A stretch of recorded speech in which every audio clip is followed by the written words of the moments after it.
ka të domosdoshme ky vend për të pasur rotacion politik? Unë them se po.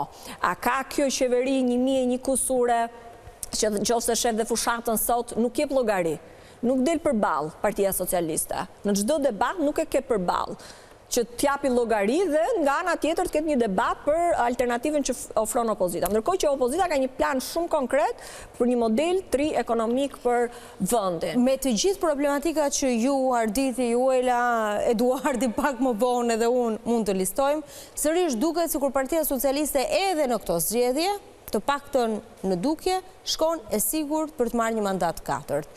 Kjo është ajo që del nga sondazhet, kjo është ajo që thonë socialistët, kjo është ajo që të paktën deri para arrestimit Veliajt ishte si aksion, tashmë mund të diskutuar, po prapa ata flasin se sa do të jenë shifrat që do të bëjnë qeverinë. Këtu nuk bie dakord. Dakord, okej. Edhe te pjesa sondazhe se jam shumë, ne jetojmë terren. Unë po të them që njerëzit unë i takoj në shtëpi, unë i takoj në skuta, sepse kanë frikë të shfaqen. Po kanë frikë të votojnë? Jo, nuk kanë frikë të votojnë. Absolutisht jo. Dhe për këtë kam bindje.